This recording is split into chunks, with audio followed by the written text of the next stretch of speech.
Sensation তারকা কথনে স্বাগত দর্শক আপনাকে। আজকের আয়োজন একটু তো ভিন্ন বটেই আমার কাছে লাগছে, কারণ আজকের অতিথি শিশু শিল্পী দুজন আছে, একজন সঙ্গীত শিল্পী। প্রথমে আছে মৌমিতা, সঙ্গীত শিল্পী শাপলাকুড়ি থেকে এবং চ্যানেলের সেরা কণ্ঠের জয়ী বিজয়ী মৌমিতা। ফারিয়া শাপলাকুড়ির শিশু শিল্পী, ছড়া গান গায়। এরপরে লোকসঙ্গীত গায় অঙ্কিত। অঙ্কিত কেমন আছো? ভালো আছি, আপনি কেমন আছেন? আমি ভালো আছি, ধন্যবাদ। শাপলাকুড়িতে তোমরা অংশগ্রহণ করেছিলে, তোমরা বিজয়ী হয়েছিলে, অনেক দর্শক তোমাদেরকে চিনেছিল, মানুষের আশীর্বাদ শুভকামনা তোমাদের জীবনে এসেছে। এই শাপলাকুড়ি আবার শুরু হচ্ছে। প্রিয় দর্শক, আপনাদের জন্য একটি ভিডিও চিত্র রয়েছে। আনন্দের সাথে জানাচ্ছি শুরু হচ্ছে চ্যানেল আইতে কেরাত, আবৃত্তি, অভিনয়, সঙ্গীত, নৃত্য ও যন্ত্র সঙ্গীতে 14তম জাতীয় শিশু শিল্পী প্রতিযোগিতা শাপলাকুড়ি 2026। অংশগ্রহণে ইচ্ছুক বন্ধুরা আজই তোমার স্কুল, জেলা শিল্পকলা একাডেমি ও শিশু একাডেমি অথবা বাংলাদেশ জিয়া শিশু একাডেমির ওয়েবসাইট বা ফেসবুক পেজ থেকে আবেদনপত্র সংগ্রহ করে 20 আগস্টের মধ্যে পাঠিয়ে দাও। আমন্ত্রণ থাকলো সকল শিশুকে এবং অভিভাবকদের, আপনারা চ্যানেল আই প্রাঙ্গণে এসেও ফর্ম ফিল আপ করতে পারবেন আপনার সন্তানকে বা শিশুকে অংশগ্রহণ করানোর জন্য। কেমন লাগছে? আমার এখানে এসে অনেক ভালো লাগছে যে আমি এখানে অংশগ্রহণ করতে পেরেছি। এটা আমার জন্য অনেক বড় বিষয়। লোকসঙ্গীত গাও তো 2 লাইন। লোকসঙ্গীত আমি এখন যে গানটি গেয়ে প্রথম স্থান অধিকার করেছিলাম সেই গানটি গাওয়ার চেষ্টা করছি। ভাবিতে মজিলাম পরানো সপিলাম, ভিন বাসিল বন্ধু আমারে। ভাবিতে মজিলাম পরানো সপিলাম, ভিন বাসিল বন্ধু আমারে। করি অনুমান যাবে কুলমান, করি অনুমান যাবে কুলমান, বিরোহিণী দশা ঘুচবে না রে। ভাবেতে মজিলাম পরানো সপিলাম, ভিন বাসিল বন্ধু আমারে। ফারিয়া, তুমি গাও ছড়া গান, গাও তো, যেটা তুমি চ্যাম্পিয়ন হয়েছিলে, যেটা গে। হ্যালো, হাই ছোট্ট মনিরা, তোমরা কি আমাকে চেনো? আমাকে তোমরা চেনো না, কিন্তু আমি তোমাদের সবাইকে চিনি, কেননা আমি তোমাদের সবাইকে খুব খুব ভালোবাসি। আর তাই তো আমি তোমাদের জন্য অনেক গান করি। চলো আজকেও গাই। মামুনিয়া মামুনিয়া মামুনিয়া মামুনিয়া মামুনিয়া মামুনিয়া মামুনি মামুনিয়া। বিড়ালের ছানা গারে গানে গানা তারে না রে তারে না। ও বিড়ালের ছানা গারে গানে গানা তারে না রে তারে না। জারি সারি ভাটিয়ালি যা খুশি গানে যে গা। মামুনিয়া মামুনিয়া মামুনিয়া মামুনিয়া মামুনিয়া মামুনিয়া মামুনি মামুনিয়া। বাহ, দারুণ দারুণ দারুণ। মৌমিতা, ভেবো না তোমাকে এখন গান গাইতে বলবো, তুমি তো আমাদের সেরা কণ্ঠ। আমি তথ্য পেলাম তুমি ফার্স্ট ক্লাস ফার্স্ট ইউনিভার্সিটির। পড়াশোনা শেষ করেছি বেশ আগে, মানে বেশ কিছুদিন হচ্ছে। যদিও আমি এখনো কোনো পড়াশোনার সাবজেক্ট অনুযায়ী এখনো কোনো মানে পেশায় ঢুকিনি, আমি এখনো গান শেখাচ্ছি। আমার সাবজেক্ট ছিল আন্তর্জাতিক সম্পর্ক।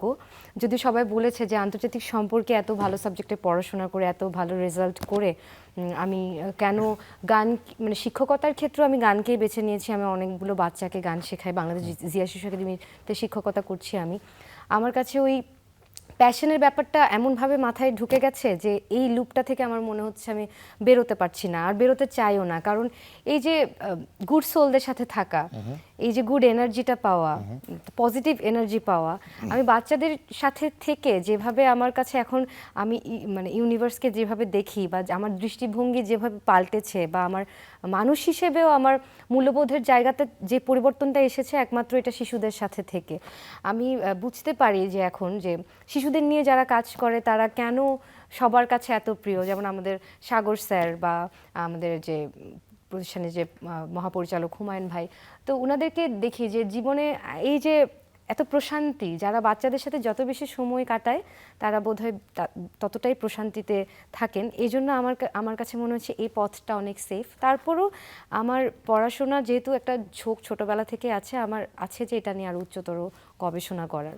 বিশ্ববিদ্যালয়ের শিক্ষক হবার ইচ্ছা আছে, হ্যাঁ, আমার ওই শিক্ষকতা করার ইচ্ছেটা আছে, কারণ আমার কাছে মনে হয় নিজে যা জানি তা ছড়িয়ে দেওয়াটা একটা বিশাল দায়িত্বের জায়গা, সেটা আমার ইচ্ছে আছে। এখন দেখা যাক কি হয়, যে আমি ওই লক্ষ্যে পৌঁছাতে পারি কিনা। আচ্ছা, বিশ্ববিদ্যালয়ের বিষয় ছিল আন্তর্জাতিক সম্পর্ক। আন্তর্জাতিক সম্পর্ক পাশে রেখে ব্যক্তিগত সম্পর্কের প্রশ্ন করি। ব্যক্তিগত সম্পর্কে জীবন এখন কোথায় আছে? ব্যক্তিগত সম্পর্কে জীবন বলতে প্রেমিক, স্বামী? না, ব্যক্তিগত সম্পর্ক বলতে আমার এখনো ব্যক্তিগত সম্পর্ক এটাই, আমার মিউজিকের সাথে যে সম্পর্কটা আচ্ছা। সেটা এতটাই দৃঢ়, বললাম তো যে আন্তর্জাতিক সম্পর্কও আমাকে টানতে পারেনি, যে মিউজিকের সাথে সম্পর্কটা এমন। যেহেতু আমার বাবা সঙ্গীত শিল্পী, সঙ্গীত পরিচালক, তো মিউজিক্যালি না আমরা এমনভাবে ছোটবেলা থেকে বড় হয়েছি যে মিউজিক আমাদের কাছে অন্যরকম। বিশেষ করে শুধুমাত্র মিউজিক না, শিল্পের প্রত্যেকটা শাখাকে আমি ভীষণ ধারণ করি মনে মনে, এবং আমার ভীষণ ভালো লাগার জায়গা সেটা। তো এই যে এত এত প্রেম এটার প্রতি, যে এবং আমি আন্তর্জাতিক সম্পর্কে পড়েছি, আমার বাংলা সাহিত্যের প্রতিও অসম্ভব প্রেম আছে আমার, বাংলা সাহিত্য এত সুন্দর, মানে প্রেমে পড়ার এতগুলো বিষয়, সেই জায়গা থেকে বলবো যে না, এখনো ওরকম কিছু ভাবিনি। কারণ এখন আমার একটাই ভাবনা যে আমি ওই যে বললাম না, যতটুকু জানি সেটা আমি বাচ্চাদেরকে ঠিকমতো দিতে পারছি কিনা, যারা আমার কাছে শিখছে, সেটা তো বিশাল দায়িত্বের জায়গা, তাদেরকে আমি ঠিকমতো দিতে পারছি কিনা আমার দিক কিন্তু থেকে। ধরো মমিতা, এই ভাবনা না আমারও একটা সময় ছিল, আমরা যখন ছাত্র ছিলাম। কিন্তু এই ভাবনাটা কতটা আমরা এই ভাবনায় থাকতে পারি বা কতটা সঠিক, কতটা দীর্ঘমেয়াদী হতে পারে। যেমন আমরা যাদেরকে পড়ি, যাদেরকে অনুসরণ করি, যাদের কারণে স্বপ্ন দেখি, সেটা সাহিত্যের হোক, সঙ্গীতের হোক, তার প্রত্যেকটা মানুষই তো ব্যক্তিগত জীবনে তারা ব্যক্তিগত সম্পর্কের মধ্যেই পড়েছে। সে রবীন্দ্রনাথ হোক, লালন হোক, কেউ তো এই জীবন থেকে বেরিয়ে আসতে পারেনি। আর তুমি সঙ্গীত করে সে সঙ্গীতের প্রেমে হাবুডুবু খাচ্ছ বা সঙ্গীতকে ডুবে ব্যক্তি জীবনের সম্পর্ক থেকে দূরে রাখতে চাও, এটা না, কি সম্ভব দূরে আসলে? রাখতে চাই তা না, সবকিছু তাছাড়া সময়ের ব্যাপার, অবশ্যই সেই সময়ও নিশ্চয়ই আসবে, কিন্তু আমাদের ওই পারপাসটা আগে বুঝতে চেষ্টা করি যে কোনটা সব থেকে বেশি গুরুত্বপূর্ণ। কারণ জীবন তো খুব ছোট, মানে আমি যে শিখবো এবং শিখে দিব ওইটার সময়টাও খুব কম। সেজন্য আমার কাছে মনে হয় যে এই সময়টা সমন্বয় করাটা খুব জরুরি। আর যে ব্যক্তিগত সম্পর্ক, সেগুলো তো জীবনে আসবেই, এগুলো জীবনের একটা চ্যাপ্টার। যেভাবে আমাদের বাবা মা বা আমরা যেভাবে একটা পরিবার যেভাবে রান করে, সেটা নিশ্চয়ই, সেটা অবশ্যই কখনো না কখনো হবে। তবে তার থেকেও বেশি ইম্পর্টেন্ট আমার কাছে এটাই মনে হয় যে এই যে পৃথিবীতে আসলাম, কেন আসলাম, সেটা আগে একটু ঠিক করার চেষ্টা করি, সমন্বয় খুঁজে করার পেয়েছো চেষ্টা কেন করি। আসলে তুমি? না, আমার তো কেন এসছি এটা বলতে আমার কাছে মনে হয়েছে যে এই যে এক একজনকে এক একটা দিয়ে দেয় ইউনিভার্স থেকে, আমাদের পাওয়া যে ভালো ছবি আঁকতে পারে, এই যে ছোট ছোট বাচ্চারা, এদের গলায় সুর আসলো কোথা থেকে এত ছোট বয়সে? কারণ এটা ইউনিভার্সের দেওয়া ওদেরকে। এখন সেটা ওরা বড় হয়ে সেটা কিভাবে, কেউ হয়তো সিনেমায় গান করে প্লেব্যাকে দিচ্ছে বা কেউ নাটকে দিচ্ছে, বা যেমন আমিও প্লেব্যাক করছি, স্টেজে গান গাইছি, কিন্তু আমার কাছে ওই পারপাস বলতে আমার কাছে মনে হয়েছে না, গানটা তো শিখেছি, সেটা যে দিচ্ছি এটা একটা বিশাল পারপাস, ইউনিভার্সকে দেওয়া। এটা যে ইউনিভার্স থেকে আমি নিলাম যে পাওয়াটা, গান গাইতে পারছি, তাহলে আমি ইউনিভার্সকে কি দিলাম, এটা ভাবি আর কি, যে আমি ইউনিভার্সকে কি দিচ্ছি। ফারিয়া, বড় হয়ে কি হতে চাও তুমি? আমি বড় হয়ে একজন শিল্পী হতে চাই। শিল্পী তো তুমি হয়েই আছো, তুমি তো গান গাও। আর কি হতে চাও? আমি বড় হয়ে ডাক্তার হতে চাই। ডাক্তার হতে চাও? কেন বলো, ডাক্তার হয়ে কি করবে তুমি? ডাক্তার হয়ে মানুষদের সাহায্য করব। ফিস নেবে না?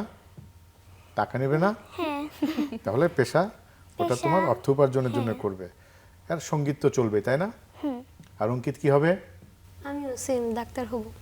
ডাক্তার হবে? তা তুমি গান গাইবে না? তুমি বিটিএস শোনো?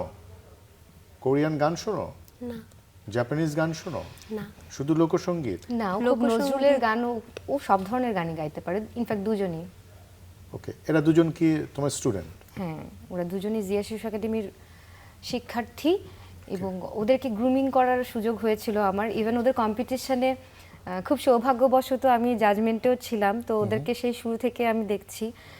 এরকম আরও অনেকে আছে শাপলাকুড়িতে যারা ভীষণ ভালো করছে এবং ওরা খুবই ট্যালেন্টেড, মানে খুবই ট্যালেন্টেড। ওদেরকে নিয়ে আমি বঙ্গভবনে প্রোগ্রাম করেছি এবং এদেরকে না আমার ইনস্ট্রাক্ট করার সময় খুব একটা কষ্ট হয় না। আমার তো একাডেমির বাইরেও আরও ছাত্রছাত্রী আছে, কিন্তু ওদের ক্ষেত্রে আমার অনেক কম কষ্ট করতে হয়, যেহেতু এরা সবাই নিজের নিজের জায়গায় চ্যাম্পিয়ন হওয়া বা ফার্স্ট সেকেন্ড থার্ড এরকম পজিশন পাওয়া, তো ওদেরকে আমার গ্রুম করতে খুব একটা কষ্ট হতো না। এবং আমার জীবনে একটা স্মরণীয় সময়ের মধ্যে এগুলো থাকবে যে ওদেরকে গ্রুম করা।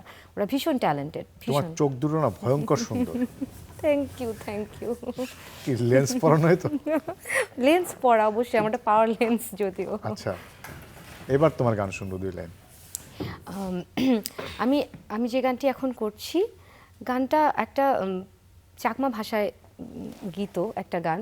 এই গানটা কিছুদিন আগে আমার একটা প্রজেক্টের জন্য গাওয়া হয়েছিল, কিন্তু গানটা আমি নিজেও ভাবতে পারিনি এত সাড়া ফেলে দেবে।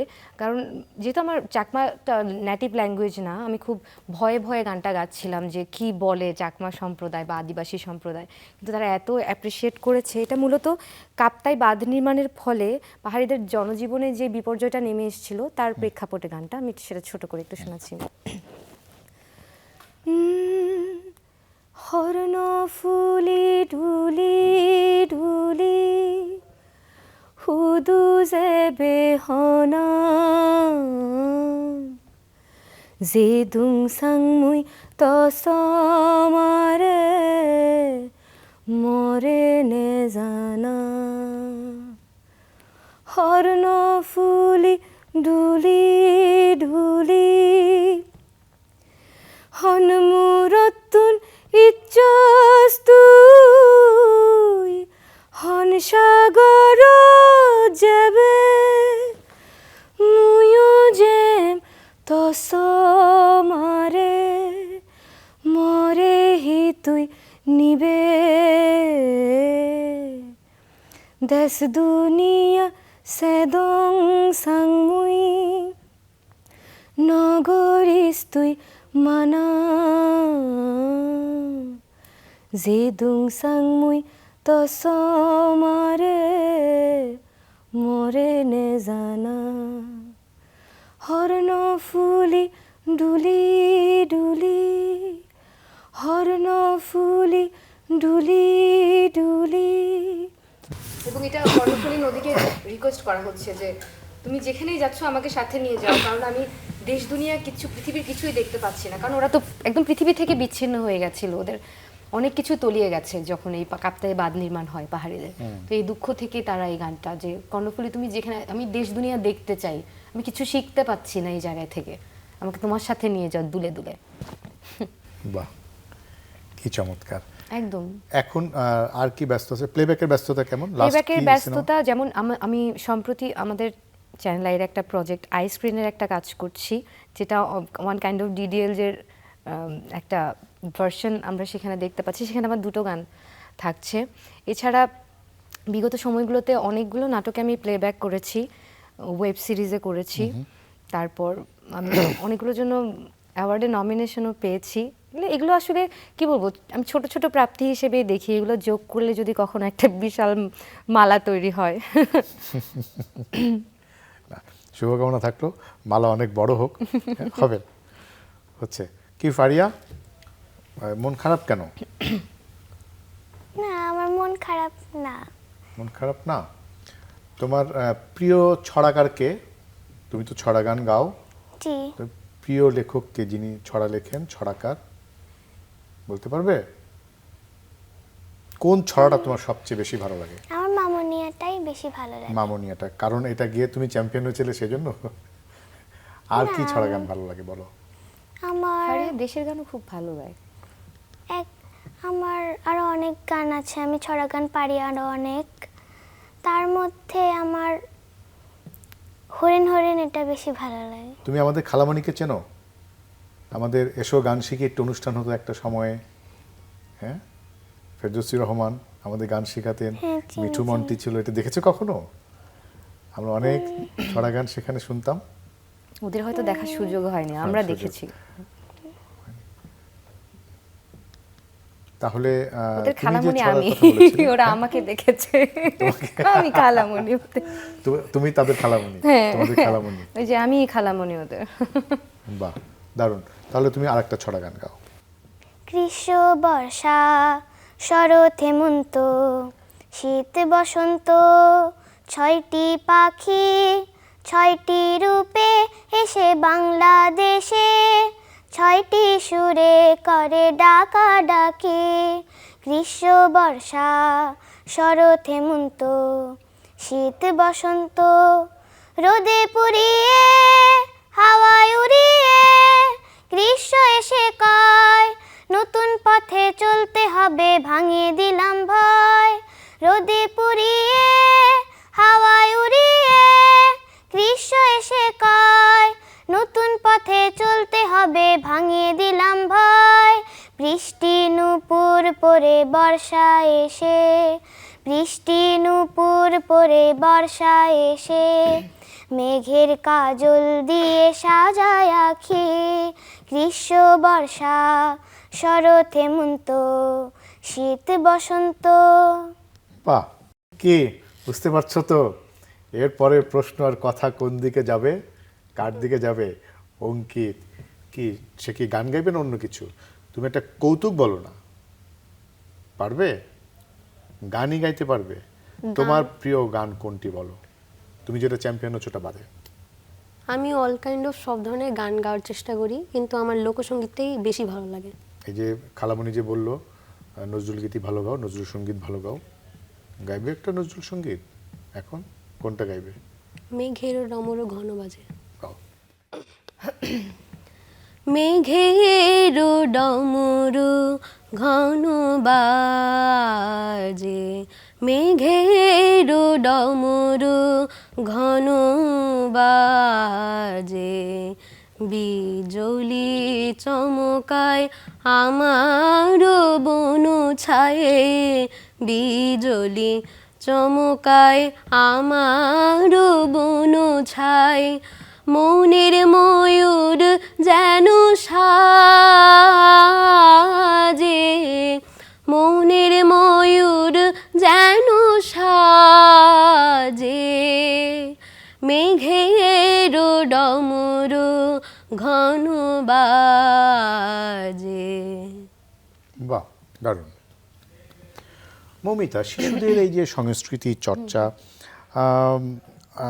এখন কি অবস্থায় আছে, মানে কত কি পরিমাণ শিশু সংস্কৃতি চর্চা করে বা সাহিত্য চর্চা করে? আমাদের যে মোবাইল, ইন্টারনেট, পৃথিবী খুলে যাওয়া, ঘরের মধ্যে বসে সব, এটার ইম্প্যাক্ট, এই জায়গাটায় শিশুদের অবস্থান বা আমাদের অভিভাবকদের অবস্থানটা সম্পর্কে তোমার কি ধারণা বা তোমার সন্তুষ্টির লেভেলটা কি একটু বলবে? শেখানোর জায়গাটা একটু পরিবর্তিত, কারণ আমরা যখন শিখেছি তখনকার শেখানোর সিস্টেমটাও এক ধরনের সৌন্দর্য ছিল, এখন আবার আরেক রকমের সৌন্দর্য। কারণ আমি পজিটিভ দিকটাই বলবো, এই কারণে আমাদের সময় যেরকম সঙ্গীত শিক্ষাটা একটা শিক্ষার জায়গা ছিল, বাট আমার দিক থেকে আমার কাছে মনে হয় যে এটা একটা লাইফস্টাইলের অংশ করা দরকার, মানে এখনকার প্রেক্ষাপট অনুযায়ী। কারণ বাচ্চাদেরকে না এখন চাপিয়ে দেওয়ার ওই ব্যাপারটা নেই, যে বাচ্চারা চাপিয়ে দেওয়াটা শোনে না, আমাদেরকে তো হতো, মানে কিছু একটা বললে যে আমরা করতাম।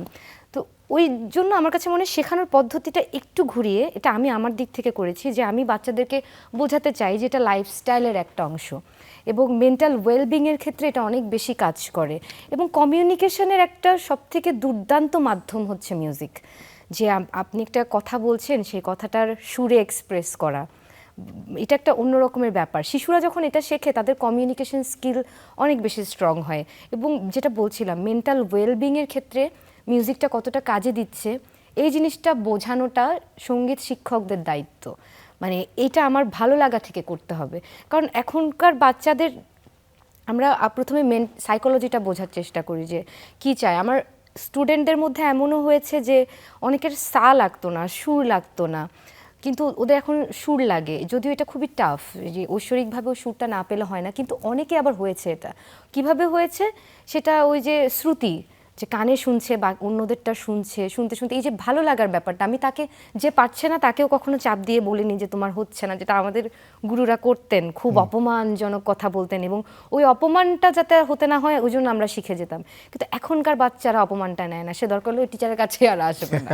তো সেই জন্য আমি চেষ্টা করি যে এটাকে একটা লাইফস্টাইল বানানোর, মানে মিউজিক এটা লাইফস্টাইল হবে, মিউজিক না যে কোনো আর্ট ফর্ম, ছবি আঁকা হতে পারে, যে কোনো কিছু, এটা লাইফস্টাইলের একটা পার্ট। যে এটাতে আমি 8-10 জনের থেকে একটু আলাদা, যে এখনকার বাচ্চারা যেটা বলে ফ্লেক্স, মানে ওই ফ্লেক্সটা লাগবে।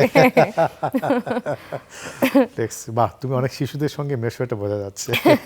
হ্যাঁ, আমার শিশুদের এখন অন্যদের সাথে শব্দগুলো, কথা বলার কোনো টপিকই পাই না। আজকে থেকে 4-5 বছর আগেও আমি ভাবতাম আমার কথা বলার কত টপিক, আর এখন কথা বলতে গেলে বাচ্চারা এই করেছে ওই করেছে, আমার জন্য স্টিকার, ওরাই আমার জন্য স্টিকার, চকলেট, এত কিছু এগুলো নিয়ে আসে।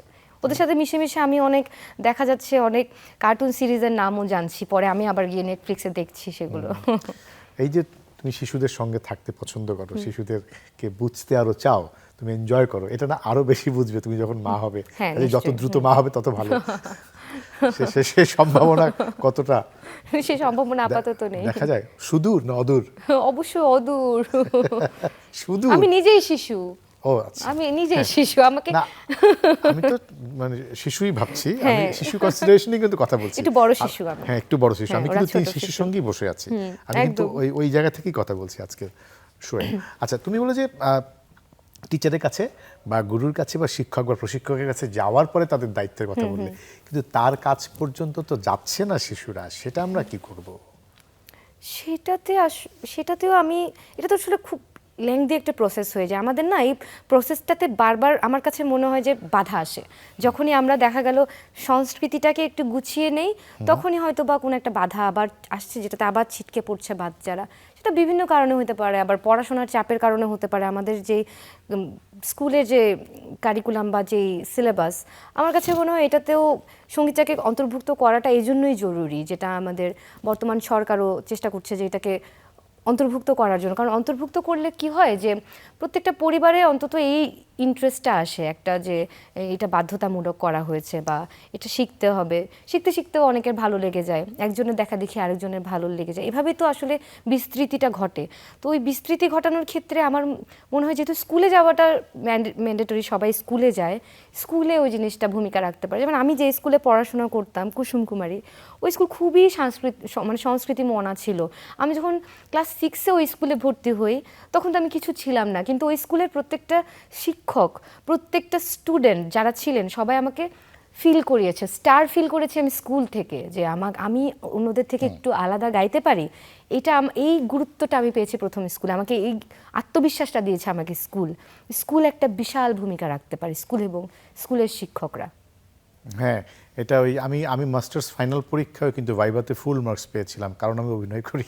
হ্যাঁ সত্যি, এবং আমার ভাইভা যতবার, আমার কাছে মনে হয় মাস্টার্স পর্যন্ত আমার ভাইভাতে গান গাইতে হয়েছে, মানে, এবং গান গাওয়ার পরে আমার প্রশ্নটাও খুব শিথিল করা ছিল। হ্যাঁ, প্রশ্ন শিথিল হয় আমাদের ক্ষেত্রে। প্রিভিলেজ। হ্যাঁ। মমিতা, তোমার একটা গান শুনতে শুনতে আমরা আজকের পর্ব শেষ করব। আমি দর্শকের কাছ থেকে বিদায় নেই। প্রিয় দর্শক, ভালো থাকবেন, চ্যানেলের সঙ্গে থাকবেন। শেষ করছি আজকের এই শিশুদের নিয়ে আয়োজন সেন্সেশন তারকা কথন। ভালো থাকবেন প্রিয় দর্শক।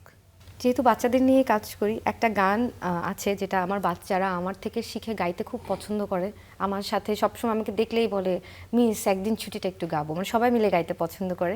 তো যেহেতু আজকে বাচ্চাদের সাথে এসেছি একটু অন্যরকম আয়োজনে, তো আমি সেই গানটাই করছি। একদিন ছুটি হবে, অনেক দূরে যাব, নীল আকাশে সবুজ ঘাসে খুশিতে হারাবো। করো। একদিন ছুটি হবে, অনেক দূরে যাব, নীল আকাশে সবুজ ঘাসে খুশিতে হারাবো। যেখানে থাকবে না কোনো বাঁধন, থাকবে না নিয়মের কোনো শাসন, ও যেখানে থাকবে না কোনো বাঁধন, থাকবে না নিয়মের কোনো শাসন, পাখি হয়ে উড়ব, ফুল হয়ে ফুটব, পাতায় পাতায় শিশির হয়ে হাসি ছড়াবো। একদিন ছুটি হবে, অনেক দূরে যাব, নীল আকাশে সবুজ ঘাসে খুশিতে হারাবো। নীল আকাশে সবুজ ঘাসে খুশিতে হারাবো। নীল আকাশে সবুজ ঘাসে খুশিতে হারাবো।